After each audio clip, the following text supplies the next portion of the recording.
Hey, what's up, everybody? Happy St. Patrick's Day, and welcome to the only AEW Dynamite Recap where one guy's wearing green and the other one isn't. How you doing today, buddy? Good. Happy St. Patrick's Day. Happy Yeah. St. Patrick's Day slam. What do you got on there? Do you have the? I got my Irish flag shirt. Oh, on okay. there. You just have a shirt that has the Irish flag that says Ireland on it. I get to wear it I get to wear it unironically one time out of the year. Oh. So might as well. Why do you have that shirt? How did you get that shirt? Funny you ask. It was on sale at Target when I was shopping. Oh my God! So you're one of those guys MJF was talking about last week that shop at Target. Yeah. Or not last week, but however many weeks ago. I know you are one of those guys as well. Target's a great store. I don't shop. I don't care what MJF says. I wouldn't be caught dead in Target. What are you talking about? We'll see about that. Yeah. But interesting. That is on. Challenge accepted. Are you Irish? Yes, I am. Okay. Actually. Okay, cool. Yeah. I thought you were 100% punk ass, but I guess Irish. Oh. Irish makes sense. Jokes, huh? Yeah, we're getting him in early. But anyway, what did you think about tonight's Dynamite? It had its ups and downs, but it was actually really good. Really? Better than last week, for sure. Downs? Huh? I didn't really feel like there was too many downs this week. I pretty much enjoyed most of it, to be honest. It was better than last week. Save for last week's surprise and finish, I guess you could say. But we'll get into it. I'll give you the reasons on some of the downs. Okay, I'm interested where the downs were. Okay, but yeah, here we go. AEW Dynamite Recap, March 17th, 2021, St. Patrick's Day Massacre.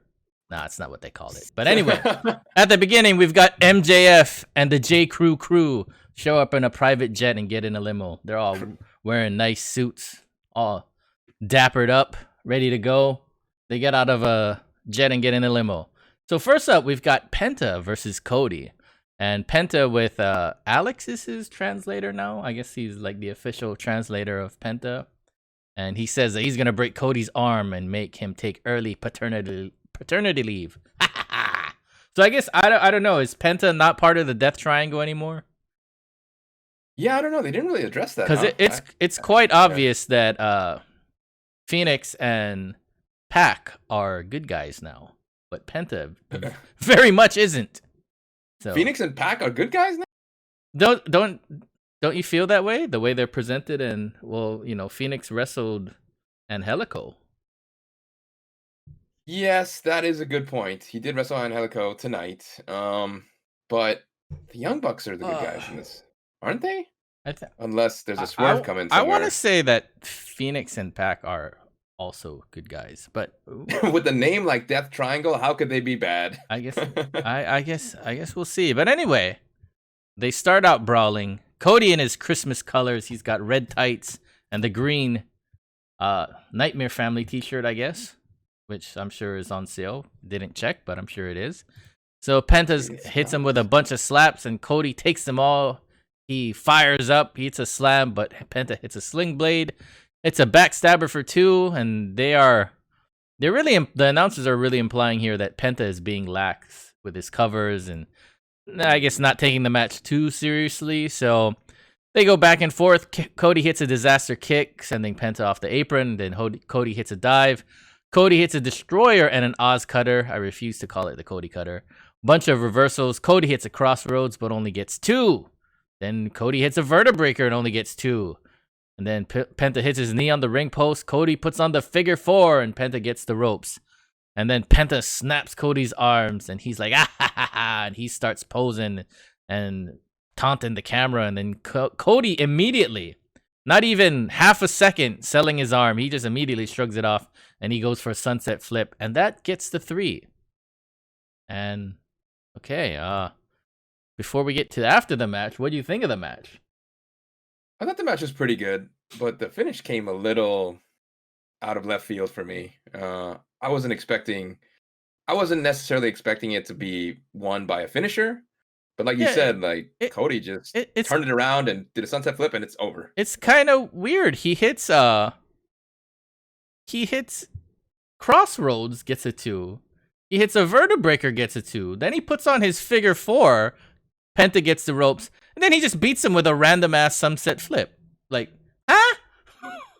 Like, Yeah. like I'm not gonna say that like ruined the match or anything, but I was just like, oh, that's interesting, I guess. But yeah, good match and all. Yeah. I guess going to where it goes from here. I guess I'll let you take us there before I have some thoughts on where this is going now. Yeah, so it appears that this is not going to be the end of this, because after the match, Penta attacks, Arn gets in there, and then Dustin and the Gun Club come out, run off Penta, and they're jaw-jacking on the stage, and then QT Marshall comes out, and they're all pissed off at him, like, I don't know, like he's obligated to come out and save, like, dude, like, I was hanging it with the bunny. I don't know, right? Who the hell knows what he was doing? So, what are you, a cop? I got things to do. yeah, like, what are all these questions? I mean, like, Dustin and the Gun Club made the save, so it's like, yeah. what are you? It was one guy. Like, I get that they're looking at QT with kind of this wary eye. Like, where the hell were you, dude? It's like, there was 5 of you, and there's one Penta. Okay, did I really need to be out here? You know, QT can be like, maybe you shouldn't get your ass beat after the match, Cody. You wouldn't have this problem. So here's what's weird about this. Like, this can't be the end between Penta and Cody. At least, yeah, I'm sure it's not. Don't think so. But it's weird that they're putting this QT angle in there too. Like, are they setting up something with QT and Penta? Oh, that's a tag team that I want. The QT Penta, QTP, QTP, baby. But yeah, I don't know. Oh, yeah. But it was a good match. It was just kind of head scratching that Cody puts on 3 of his finishers and doesn't get the win, but then sunset flip and it's like, I can't kick out of this. And like, yeah, see, so that was one of my downs. Like, the match was great until the kind of like out there finish for me. So it didn't take away from the match, but it was just like, this is weird. Like, I don't know. So 50-50 on this one. So we've got the lineup for tonight in the main event in their unsanctioned lights out match. Thunder Rosa is going to take on Britt Baker. Jon Moxley and Eddie Kingston are going to take on the Good Brothers. Rey Fenix versus Angelico. Christian Cage speaks. Jurassic Express and Bear Country, who takes on the Matt Hardy Party. And Jade Cargill is in action. But Alex Marvez is with the Bucks. And Matt mentions that Phoenix beat both of them in singles action, but luckily for them, these are the tag team belts, so it's it's a different kind of match. But then Don Callis comes out and he says, I just was worried about your dad. I got him a shirt. You guys didn't seem to care, and he's got a "Don't Slap Your Thigh" T-shirt. So you know what that's all about, huh? I do. I've read about it. Okay, so. Yeah. If you don't know what that is, go read about it. But recently, WWE apparently has banned wrestlers from slapping their thigh when they're doing moves such as kicks or whatever. To when wrestlers do like kicks, they usually, especially super kicks, they slap their thigh to make the noise. But apparently, WWE is not having it, and they've banned it. So, of course, AEW will take advantage of that to make fun of them and make a T-shirt out of it. The Bucks are like, what the hell are you doing here, punk? And then Callis is like, yeah, he admits he faked the eye injury. He said he wanted them to beat him up, and he wanted to see the old Bucks. It says, they don't got it anymore. They killed their own career. And he says that Kenny doesn't recognize them anymore because they aren't elite anymore. Ooh. But yeah, this was a pretty good segment. Don Callis is great as the slimy cheeseball douchebag, whatever you want to call him, just the biggest shyster out there. Don Callis, so good.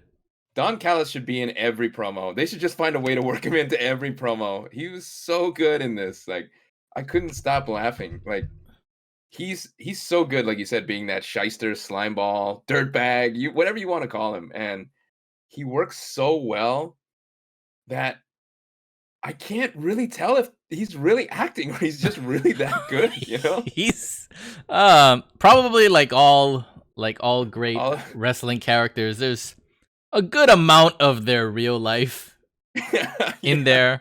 How they really especially like Jon Moxley. It's like, that's just him. exaggerated a little bit, but that's just him. And pretty much Don Callis is kind of like, he's probably not really like, actually doing the underhand moves, but the whole sleazeball, that's probably just him. Yeah, I could see that. He could talk himself out of or into anything. Yeah. And you'd be like, okay, I believe you. So up next, we've got Jade Cargill versus Danny Jordan. And the only reason I got Danny Jordan is because they actually said it 2 or 3 times.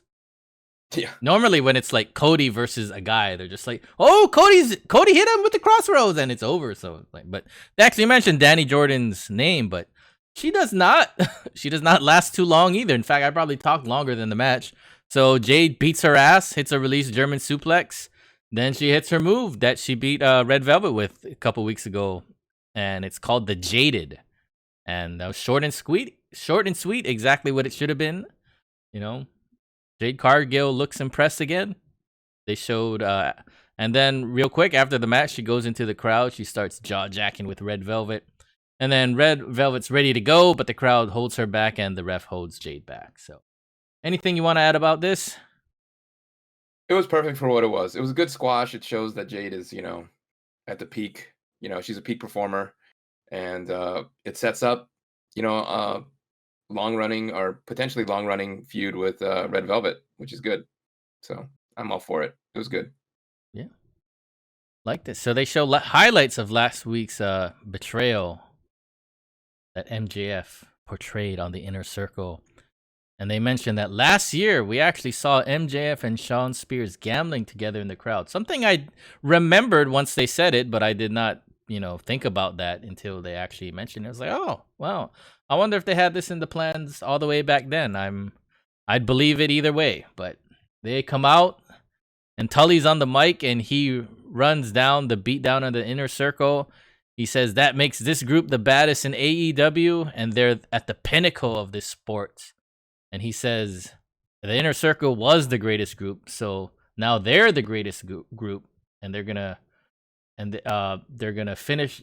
He started his career with the greatest group in pro wrestling, and he's gonna finish his career with the greatest group in pro wrestling. And you can mark the words. That's what he said. He didn't say mark my words. He said, and you can mark the words. I was like, okay. So MJF gets on the mic and he says he really is Judas, and it wasn't easy pretending to like Jericho. He would have to fall back as far as his hairline, some other insults. He separated him and Sammy as far as his right and left pec. He pretended to like his bullshit. He convinced everyone he wanted to take over the Inner Circle, but from day one, he was there to kill the Inner Circle from the inside and build a faction even stronger. And he runs down the lineup. And finally, he says he's 24 years old. He's got 25 plus years left. And by the end of his career, the GOAT won't be Jericho, but it will be him. And they are going to get every belt and they will take whatever they want. And they want the Inner Circle's locker room. And they look at the camera and he says, he's better than you and you know it. And so the announcers say it looks like they're calling themselves the Pinnacle. So, that was okay name, I suppose. Nothing wrong with it. Yeah. What did you think of this whole segment? The name withstanding, I think they should have gone with the outer square, but that's just me. No. That would turn it into a joke. I liked and didn't like this promo. I really thought that Jericho, it got the point across, and which I liked. It got kind of this. More so from the commentators about how Shawn Spears and MJF were gambling all the time, way back when on the Dynamite shows when COVID was first, really happening. I didn't think of that, like you said, like maybe they were really, putting the seeds for that way back when. That was kind of cool, but that was more on the commentators' part. I liked that MJF and Tully were running down how this faction's different, how they're supposed to be the best, and it was kind of almost a. I wouldn't say a mirror, but kind of similar to how Jericho first introduced the Inner Circle, going down each one, talking about why they're in the Inner Circle, so on and so forth, why he put this group together. Yeah. Which is kind of cool. But I just expected more from MJF. It was just kind of a standard cut and dry promo. Like That's I true. don't know. It wasn't Yeah. anything. We didn't really learn anything new, or Yeah, I just felt like I could have. He could have done more. I could have gotten more from it. Like just the way that he's able to play so many different characters. This just seemed like a real straight from the script. Like, hey, here we are. So that was what I didn't like, I guess. But yeah, it gets the point across. So okay. I give it a plus overall. What do you think of the name The Pinnacle? All jokes aside, it's fine. Yeah. I mean, not like as cool as the Inner Circle, but yeah. the Outer Square. I don't know. I really don't know what else you could come up with. I don't know. Yeah, I have no idea what they would. It couldn't be the Horsemen. Yeah. I mean, well, it could have been the Horsemen if they took out the 4. Maybe just said the Horsemen. I don't know if WWE has the trademark for that or whatever, but who the hell knows? But I'd rather them not be the Horsemen. But yeah, I don't know. It was okay. So we've got. Oh, were you gonna say something? No, I was just gonna say we'll see where it goes from here. Okay. So we've got Jurassic Express and Bear Country versus the Matt Hardy Party. And Matt has a little interview. It's all about money, and they're making money, and they're gonna make more money, and he's all about making money, and he's gonna build an empire. So my whole question here is, how come he hired the Butcher and the Blade, and why didn't he hire TH2?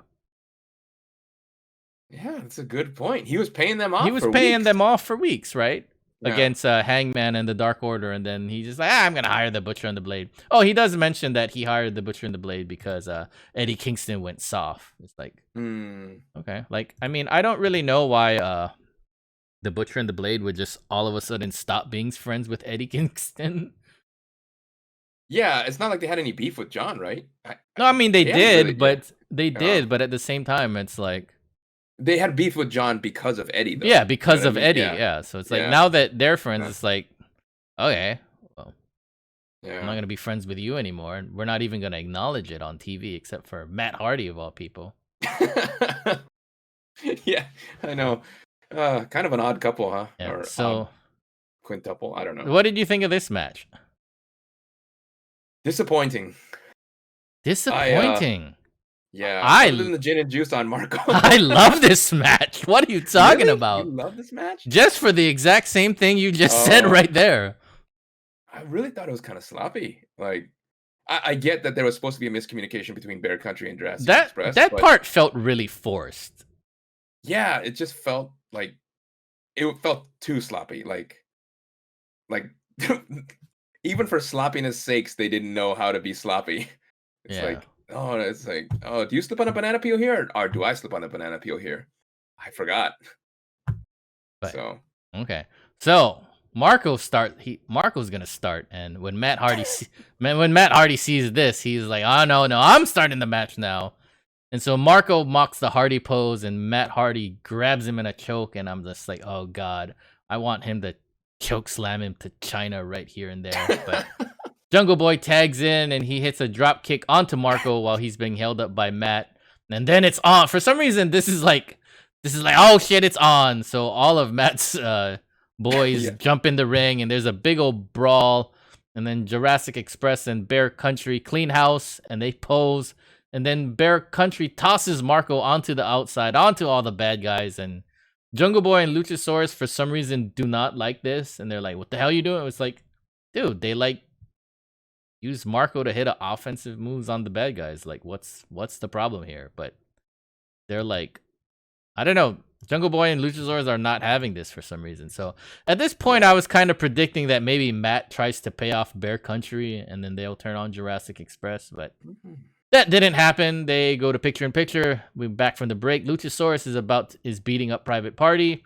Blade gets in there, and he gets jacked too. Luchasaurus hits a bunch of kicks and then a choke slam and a standing moonsault onto Isaiah Cassidy, but the Butcher breaks it up. Marco just so while the Butcher is in there with Luchasaurus, Marco just goes on the top rope and hits a drop kick onto the Butcher. And then the ref doesn't even warn him or, whatever. It's just okay. So Bronson hits an exploder on Isaiah. Luchasaurus doesn't like this for some reason.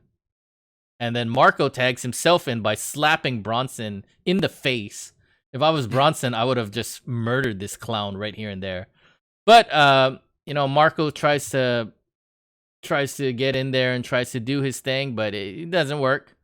Matt Hardy, cuts him off on the top rope, and then Private Party hit the gin and juice. Matt demands the tag. He hits a tremendous twist of fate and gets a 3 count.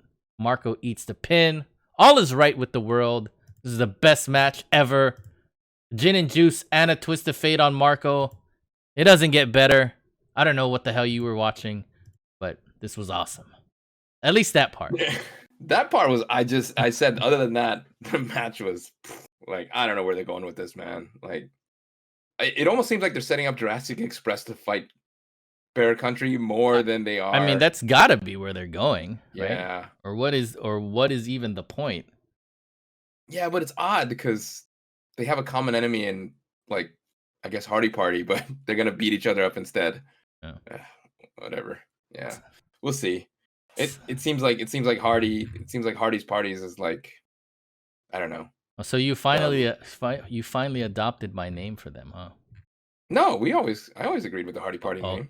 Okay. Yeah. Okay. We were always cool with that. But he seems like he's the lost wrestlers, I don't know, go between or something now. So up next we've got Moxley and Eddie Kingston talking. What did you think of this one before I recap it?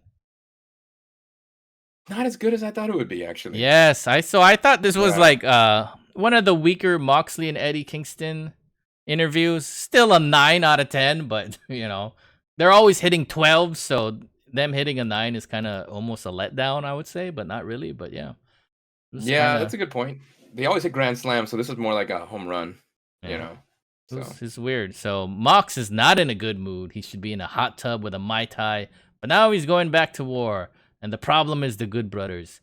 And he doesn't like the Good Brothers, and not just because he wasted his money on Talking Shopomania. And so they compare to Gallows to Forky from Toy Story 4, with the eyes and the googly eyes. The googly eyes, and then they run down Carl Anderson. And Eddie says, we can joke around, but this ain't Tokyo, and this ain't the Impact Zone. And at the end of the day, the Good Brothers are cowards, and Mox and Eddie are soldiers. See ya out there. But before that, we got Dasha with Christian Cage. What the fuck was this? Yeah. So we get a Sting interview every week where he doesn't even talk. But Christian Cage is just backstage with Dasha. Doesn't get an entrance, doesn't get anything. He's just backstage. Why is he in the back? I don't know, man. Yeah. So this one was really weird for me because he says his reputation is he's a workhorse. He makes wrestling better and he makes wrestlers level up. But he is not he's actually not a workhorse. He is the workhorse. And he's ruffled some feathers, in AEW, the veteran coming in to take their spot. But he's only interested in the world champion spot. So I was like, well, why wouldn't they be upset about that too? Isn't that worse? Yeah, the logic in what he said, I don't know that anybody vetted what he was going to say because that doesn't make any sense. It's like, everybody's worried I'm going to take their spot. There's only one spot I'm interested in. But don't worry, I'm not going to take their spot. I'm just going to take the top spot. I'm only interested in the top spot. It's like, that's still a spot. And that's worse, right? Because then they don't get to the top. So, the top spot held by Kenny Omega, and last week he got to meet Kenny Omega, and he's grateful for that. So why is he in AEW? He's here to cement his legacy and outwork everyone. So Christian is, like I said last week, Christian is one of my all-time favorite guys, but this was kind of weird, especially because they relegated him to the back, and then he had the most weird-ass logic ever. So I don't know. It was okay. Nothing terribly wrong with it. Right? Yeah, not my favorite, but I just hope he doesn't get a title shot at the next freaking pay-per-view. Let's put it that way. Yeah. So just for you, Moxley and Eddie Kingston versus the Good Brothers. What'd you think of this match? Thank you. This is a good match, but it could have been better, honestly. Really? I just felt like there could have been a lot more between the two of them, or between both groups is what I'm gonna say, I guess. it just seemed like it kind of devolved into a beatdown on either Moxley or Eddie Kingston the entire time. Well, yeah, I can see where you're going with that, but for me, the reason why I didn't really expect more from this is because I didn't have any thoughts that this would be like the last match between them. I thought this would just be like the beginning of something between these two teams. So I don't know. That's a good point. Yeah, but I see where you're coming from. It's valid points, but I already went in there. I was like, oh well, this is this is just gonna be like the first of 3 or something. Yeah. First of 4. Who knows, right? Yeah. So the Good Brothers attack Eddie during his entrance. And then Mox run down. He's all taped up all over his shoulder. They brawl on the stage. The match hasn't even started yet. They had a magic killer on Mox on the outside, and now they tell the ref to ring the bell. Carl Anderson is pounding on Eddie. And so they mentioned right in the middle of this that Seidel has earned a title eliminator match. And if he beats Kenny Omega next week, he will get a future title shot. It's like, I'm not really big on his chances, but we'll see. I've got to look at the odds. Maybe I'll put $1 on Matt Seidel. Put some money on it. Yeah. But I'm gonna say, don't put your money on Matt Seidel. Anyway, you're about to lose $1. Yeah. So meanwhile, the Good Brothers continue to beat up Eddie. Moxley's still down, trying to pull himself to the apron. So that's pretty much the story of this match, is that Moxley, can't get back to the apron because he gets to the apron. Gallows kicks him off, so they're just beating up on Eddie, and they're beating him up. And finally, they go to break, and then they're back from Eddie and Gallows are down, and Eddie needs to get a tag to Moxley, but he doesn't get it because Carl Anderson cuts him off, but then he cuts off Carl Anderson with an exploder. He finally gets the tag to Moxley. German suplex on Carl and a shotgun drop kick. He knocks Gallows off the apron. He gets a big clothesline onto Carl Anderson and then a pile driver. He hits a dive onto Gallows. He fires up. Jon Moxley's the best, but then he runs into a picture-perfect Anderson spinebuster by Carl Anderson. They take control on Moxley, go for another magic killer, but Eddie interrupts it. He clotheslines Gallows over the top, and in the rings, Moxley surprises Carl with a small package for the win. So the second surprise small package, or not small package, but the second surprise flash roll-up pin. Yeah, with Cody doing it earlier than in the Cody and Penta match.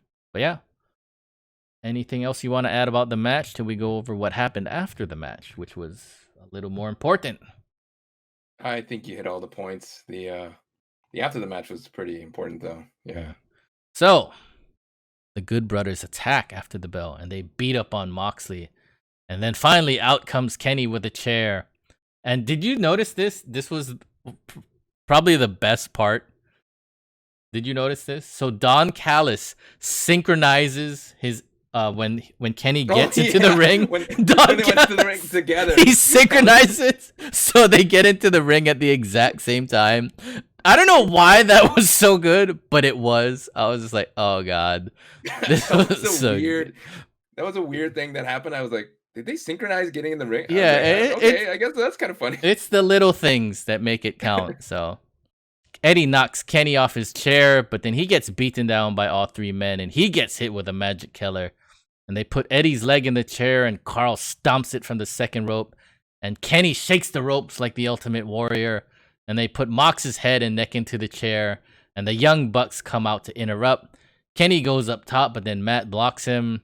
And then the Good Brothers, I don't know why, this was kind of weird. Like, the Young Bucks are interrupting them, and then the Good Brothers don't worry about it. It's too sweet, man. And then they're like, it's all good. And then the Bucks are like, no.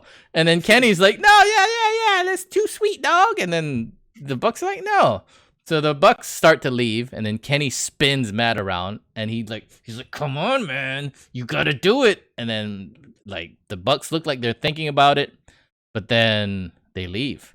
And then Kenny throws his shirt off, and then he still wants it. It's like, this is some kind of, I don't know. Like you gotta do it, man. And so Moxley chases them off with a chair, and then Eddie is on the floor yelling to get him in the ring. And then Eddie crawls into the ring, and Moxley goes over to check on him. And most beautiful bromance in AEW right now. Yeah. Very true. This is pretty wild. The only thing I could think of as it was happening was, are the Young Bucks gonna come out and make the save for Moxley? And they did. I was Yeah. surprised. Yeah. And I mean, they even still more are surprised that they did. executive VPs. They don't want Kenny Omega to be breaking his Yeah. his neck on national TV. Yeah, it was a business decision for sure. But they didn't do the Too Sweet. So I guess they're not part of that gang anymore. That I should have known. I should have known that Kenny wearing that shirt was some foreshadowing. Because he always comes out in a Kenny shirt. He never comes out in a shirt like that. So Well, what was his shirt? I didn't even really notice. he had the Too Sweet shirt, Kenny, today. Oh, okay. Yeah, the one that had all 5 of their, hands together in the original Too Sweet from probably like 2 months ago now. It's been a while. Oh, so a little foreshadowing on the shirt itself. Yeah, I should have realized that was foreshadowing right there. Because I think he's come out. If he comes out in a T-shirt, he's come out in a Kenny shirt pretty much every time. So okay, yeah. I completely forgot to go over it, but we might as well because every line of the night for me was about Don Callis. Okay. So Excalibur had a line saying, this was in the Young Bucks interview. He said, Don Callis living up to his reputation as human garbage. And then when Don Callis came out with Kenny, there were 2 more lines from Excalibur and JR. And the other one was, this is also from Excalibur. Don Callis, the living embodiment of pond scum. And then JR followed that up with, Don Callis is a boil on the buttocks of life. Very good. Very well done. Very well done by all. I agree with all points. Oh, and one other thing about this, completely unrelated to AEW, but during the commercial break, they had a promo for the Double Cross with Blake Griffin on True TV. Yeah, what is that? I don't know, but I kind of want to watch it because I think Blake Griffin is underrated as a comedic performer. I've never seen him in a comedic performance environment, so. You don't remember he did like a bunch of commercials where he was playing like a comedic, like goofy, jokerish role? There was we watched them together. I know we've seen them together. I vaguely remember this. Okay. I think it'll be worth at least one watch. So you're more excited about this than 15 million weeks of the Big Show, huh? What show? I don't know what you're talking about.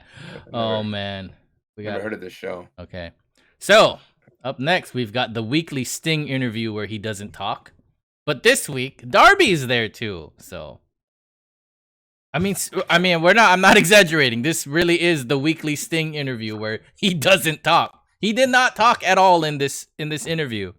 So Darby's selling the injury from Scorpio last week, and so something you brought up a while back about how he's had this TNT title for a long ass time and he never defends it. So they actually acknowledge it and address it here. He says, Darby says, you know what? I won this title back in November. I don't forget. November 2020. I don't remember the exact date. 7th, I think he said. November 7th. Okay. It's been about, yeah. It's been a long time, and he's only defending it 3 times. And now that things are done with Team Taz, he wants to defend it week in and week out. He wants to pay tribute to the greatest TNT champion. So Dark Order, if they want it back, step up. And then Archer's come out. He comes out. He's all salty balls about Sting getting so much time. It's like, Sting didn't even talk yet, dude. But he tells Darby he's an indie joke, and if he likes coffins, he'll put him in one. And then Jake goes in this really long, convoluted joke about being cold, and you better put your hot dog bun back on because you're a weenie. I was like, okay. And Sting better be careful because Lance will beat him up.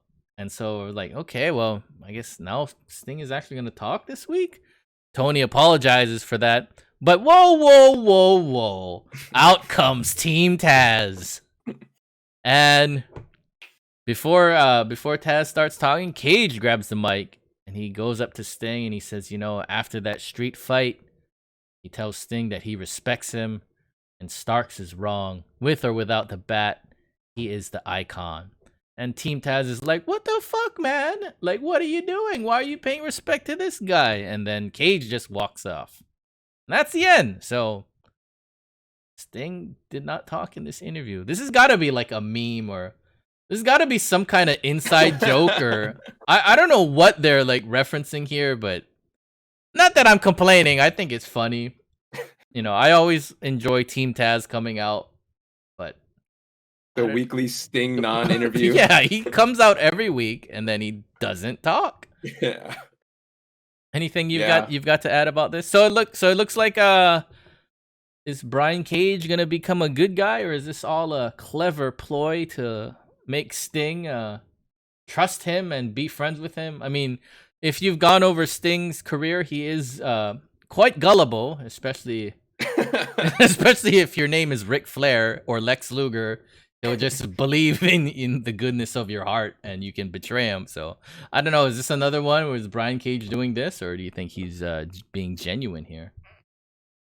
I think he's being genuine. He really hasn't had much to say at all since he came in. Like, Taz has been his mouthpiece the entire time. So for him to actually step out of line and say something, I think it's from the heart, for lack of a better term. Okay. So which is cool. Like, it's cool, but I'm not ready for Team Taz to be broken up. They're so good.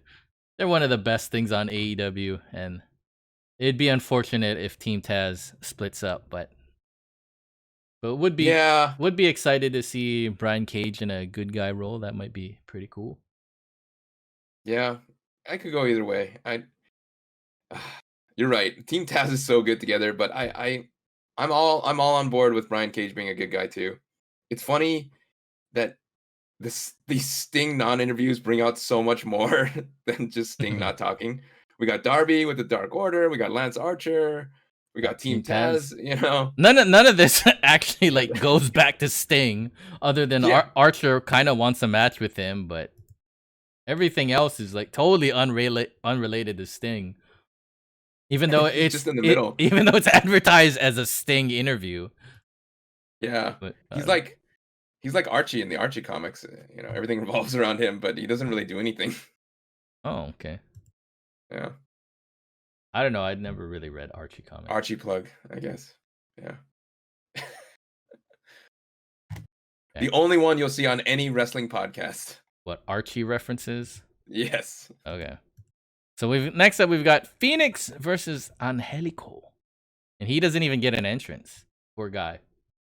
But what do you think about this one? It's kind of disappointing too. Really? Yeah. Yeah, it was a little short, huh?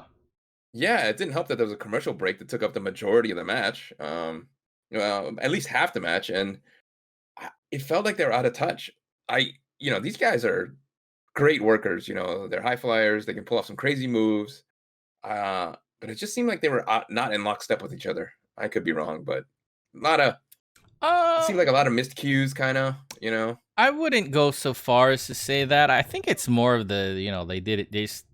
They knew they didn't have enough time, so they're like, maybe we're not gonna go crazy and all out here because we got all 5 minutes to do they this match. Really didn't have a lot of time, and like you just said, there was a commercial break smack dab in the middle of it. So I don't know. Yeah, I wouldn't go so far as to say disappointed, but these two could have a lot better match. So I think it was. Yeah. I think it was they're more of a victim of their circumstances with not enough time, and they had to get their match out quickly. But like I said, Angelico didn't even get an entrance, and they start out slow, hit some chain wrestling, lots of reversals. Angelico attacks the tape on Rey's back, and that's when we go to picture-in-picture. And then when we come back, Phoenix hits a cutter for 2.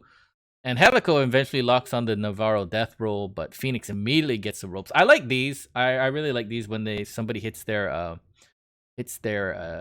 finishing submission, and the other guy immediately has to grab the ropes, because otherwise it's like, oh, I would have given up, but I had to get the ropes like immediately. And that kind of, it's like, ooh, the finisher submission is really powerful, and it's like, oh, you can't even be in it for a second. So I kind of like that. But then they go back and forth. Phoenix hits a Fire Thunder Driver and takes the W. So yeah, this was really short. These guys they were in the women's spot this week, right? The filler match before the main event.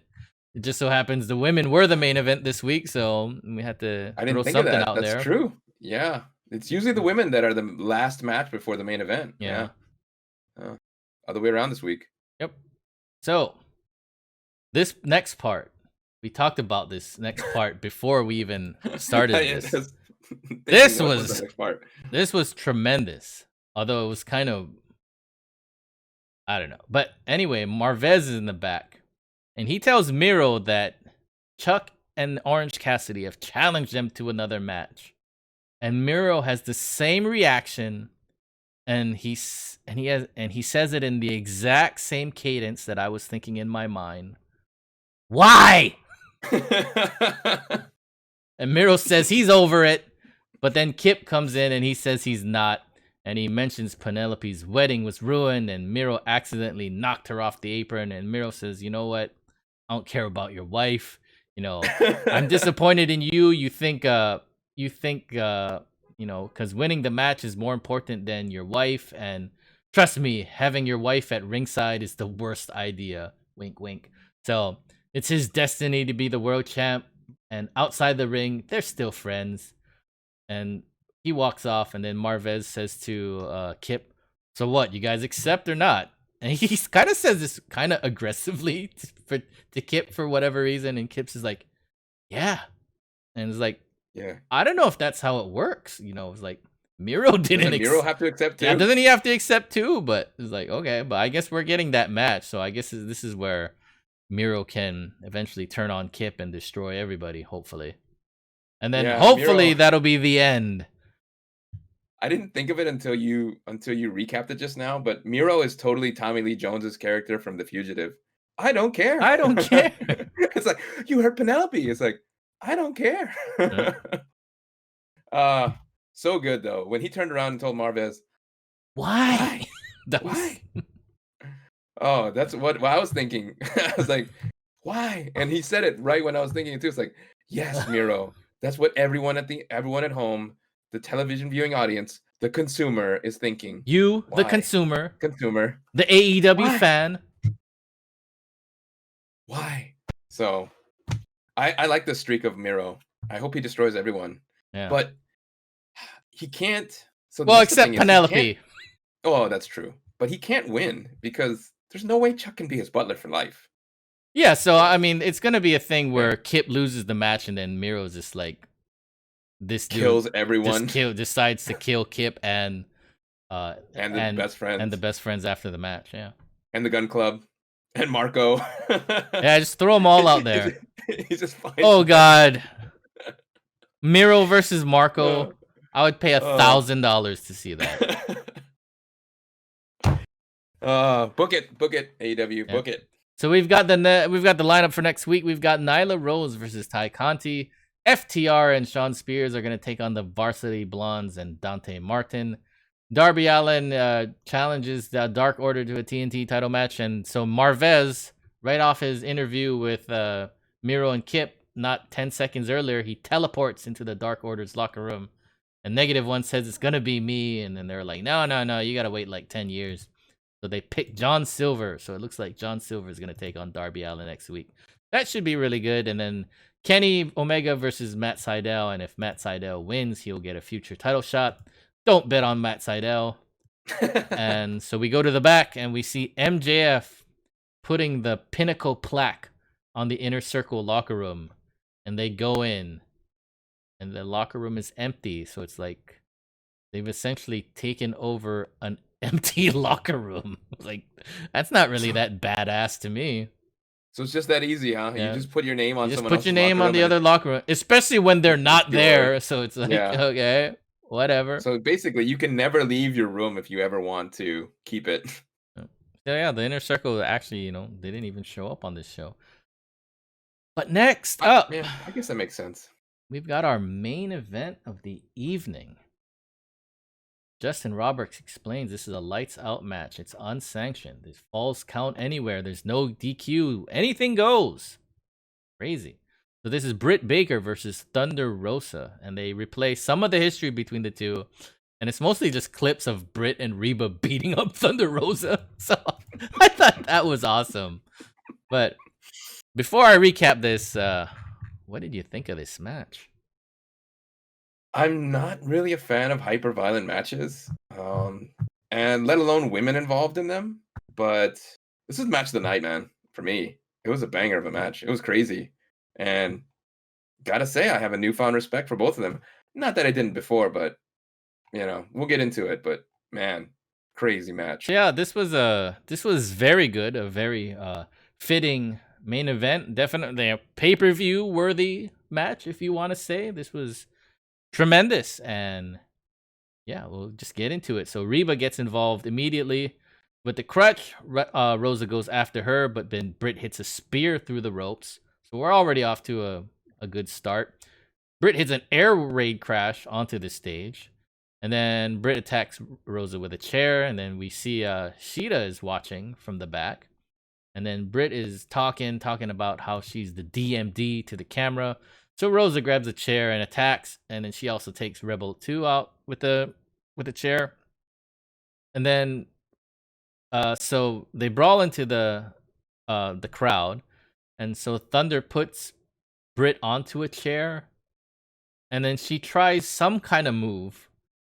But Britt moves out of the way, and so she eats shit.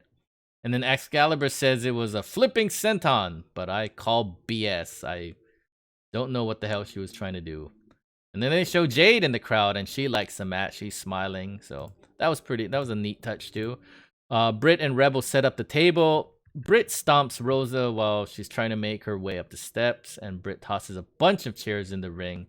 Thunder Rosa's busted open. And like I said before, I've gone on record many times, not a fan of blood. Less of a fan when it's on women, but whatever, it's AEW. You're just going to get that. So they go to break, back from break. Britt hits a superplex onto a bunch of chairs. It only gets 2. That was crazy. Rebel tosses the ladder in the ring, but Rosa slams Britt's face in it. And Rosa sets up the ladder in front of Britt while she's down in the corner. Hits a drop kick to the ladder into Britt's face, and now Britt is busted open, and she's bleeding a lot.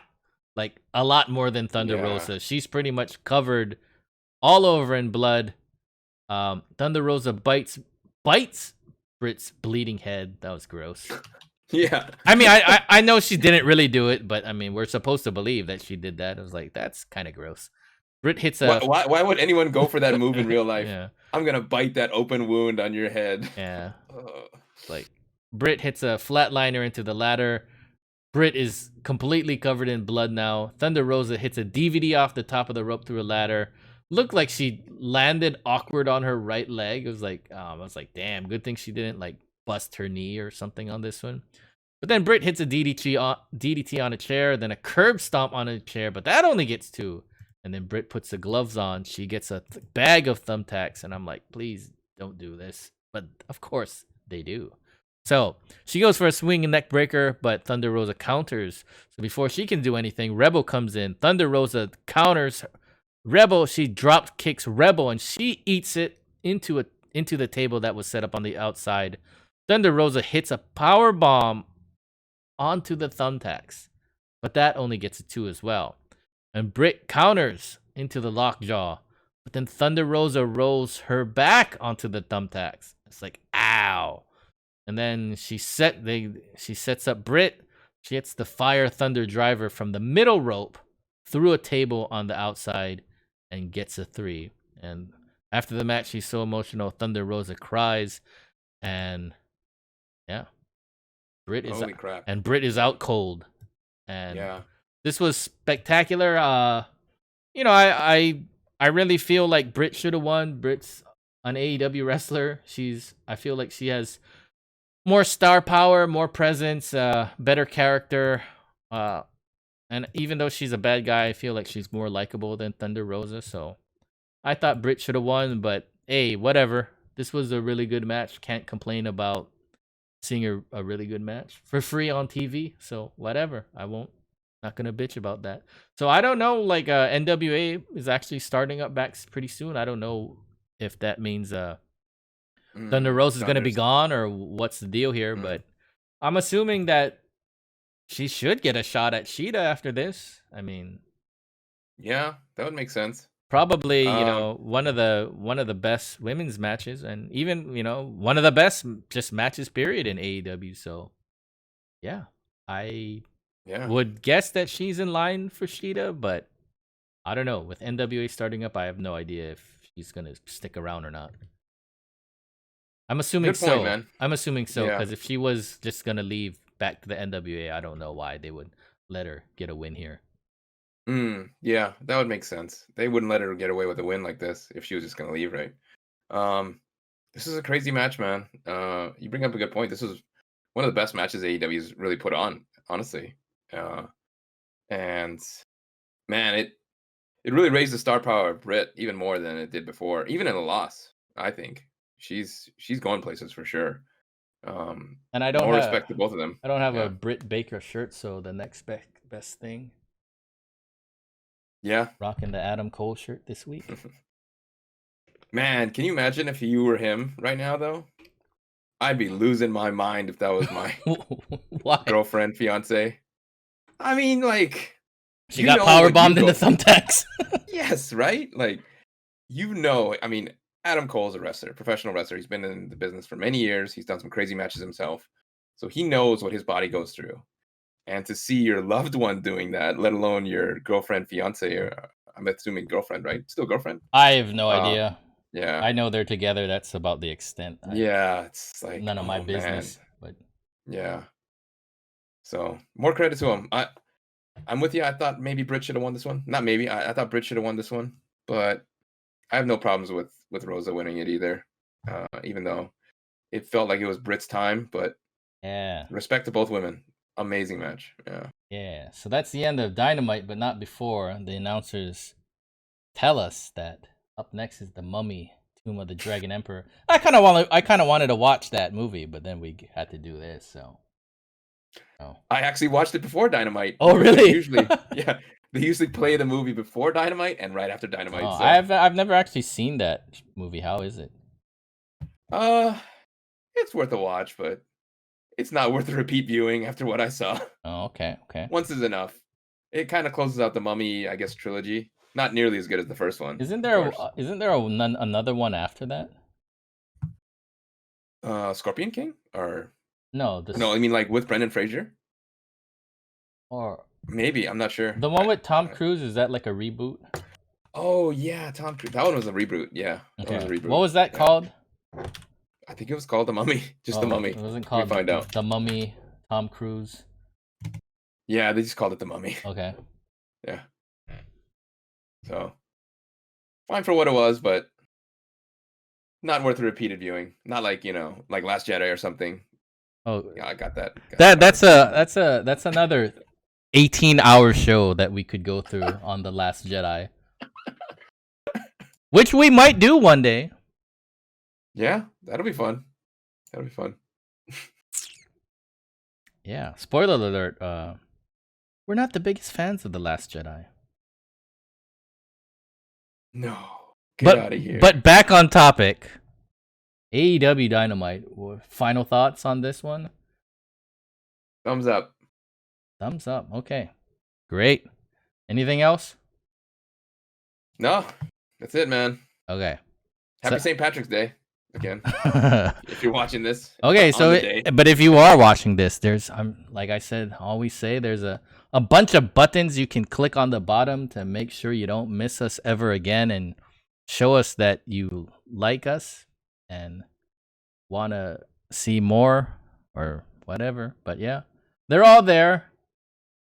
We'd much appreciate it if you could click one of those buttons. But other than that, and you can see in our description where you can find us and all those other good things. But until then, we will see you next week for another spectacular AEW recap. And until then, be good, stay safe, and we will see you then. Thanks, guys. Take care.